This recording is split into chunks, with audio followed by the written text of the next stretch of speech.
All right, it's hole 18, no big deal.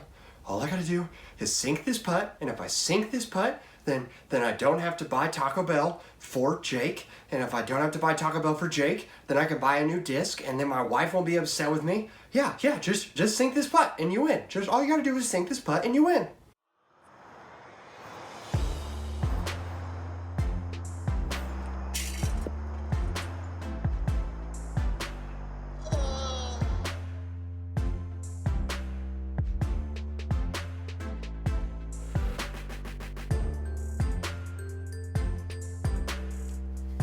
Howdy y'all, we are going to be talking about everybody's favorite thing that they've mastered, they know super well, and they never need to improve on, and that is putting. Yeah, you got the joke. Everyone needs to work on putting. I've never met someone who's like, you know what I don't need to practice anymore? Putting. Even the professionals still practice putting. Why? Because you always have to putt. No matter what you do, unless you hit an ace off the tee, which is rare, you're gonna have to putt. You may not have to throw an upshot, you may not have to throw a mid-range, but you're always going to have to putt. And I think there are 5 things that most beginners do which actually cause them to miss more putts. What are those 5 things? Let's jump right in. The first thing I want to talk about is focus point. When you step up to the basket, you may be thinking something like this. Don't hit the front of the cage, don't hit the front of the cage, don't hit the front of the cage. Just don't leave it short, don't leave it short, don't leave it short.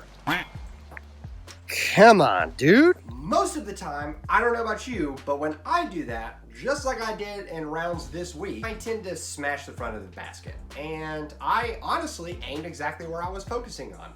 So many people focus on what they don't want to happen during their putt that they forget to focus on what's going to happen. When you're putting, in order to make more putts, what I want you to picture is the basket going in, hitting the pole, and almost going through the pole. Pick a specific point in the basket. Some people pick a specific link in a chain. Some people picture the line of the disc flying through the air. Focus on it going into the chains, into the heart of the chains, pierce the heart of the chains, bang, you're in the basket. If you can focus on that, I think you're gonna see less spit outs and less cage hits because you're focusing on the right thing, which is the disc going in.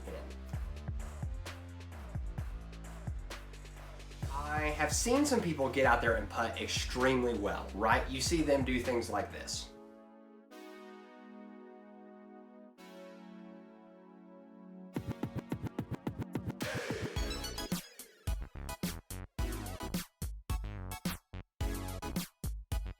You see that and you go, wow, that's amazing. I don't know how they putted like that. I need to start putting like that. But when you start putting like that, it doesn't go like it went for them. So you start to think, well, maybe that putting style's wrong, and you look to someone else and you start copying their putting style. Even for me, I really like how Calvin Heimburg putts. So what I did is I started copying how Calvin Heimburg putts. But that brings us to our second point, which is people try to copy over comfort. The way Calvin Heimburg putts is still different than the way that I putt. Why? Because Calvin Heimburg is Calvin Heimburg, and I don't have those sexy locks on top of my head. Therefore, I cannot putt like Calvin Heimburg. I need to find what's comfortable for me, and you need to do the same thing. There's nothing wrong with looking at a pro's form for putting. There's nothing wrong with looking at a friend's form for putting.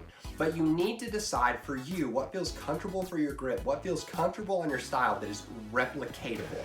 If you can't replicate the disc, if you can't replicate the throw, you're never going to find consistency in putting.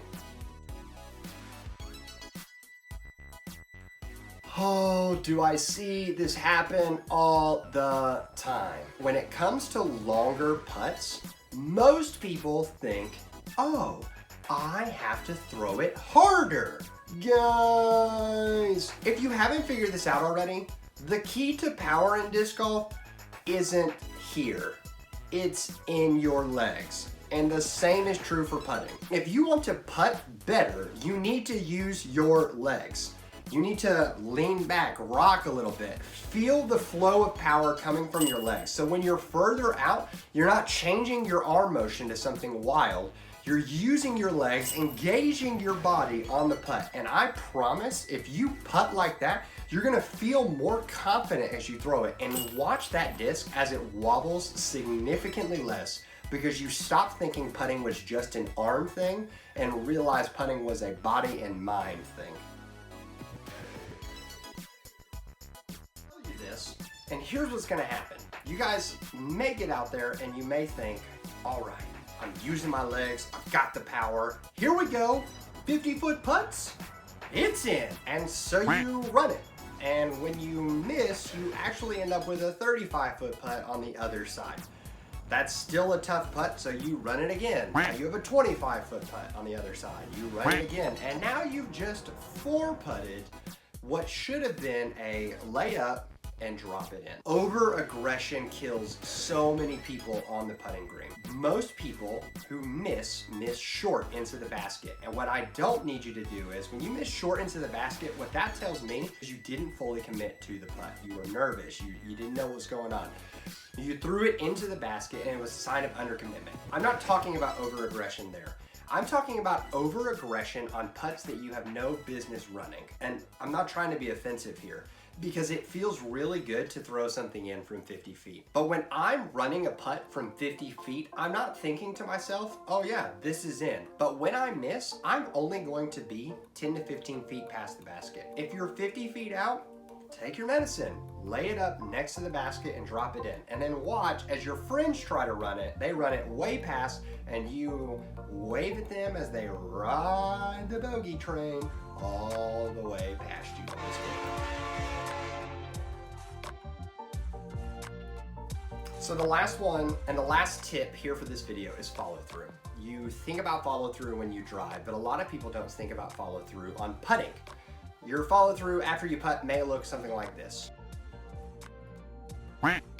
When you putt, you need to follow through. And I actually love Paul Ulibarri's Down the Fairway episode on this. If you guys haven't checked out that series, there's a link down in the description.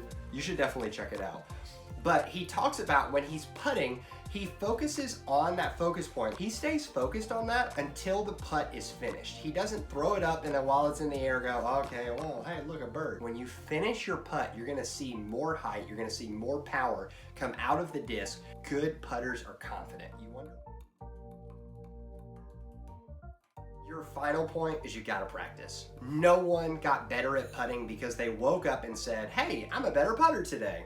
You've got to go out and practice. The best advice I could ever give you is to buy a stack of 10 putters, the same putter, and get a basket. But some of you may say, well, Robbie, I don't have $150 or more to drop on a basket. That's okay. Take a shovel, stick it in the ground, and aim at the handle of the shovel.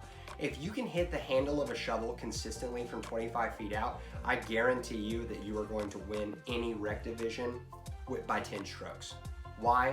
Because it's harder to hit that handle than it is to hit a basket. These are my tips. I hope you guys enjoyed those, and honestly, keep in mind that putting is never a finished craft. Once again, we are always trying to work on our putts. New content every Thursday. Love you guys. Thank you so much for watching. I hope you guys enjoyed this, and I'm looking forward to seeing you guys on the next video. Make sure you hit that like button, that subscribe button, and that bell for when new stuff comes out.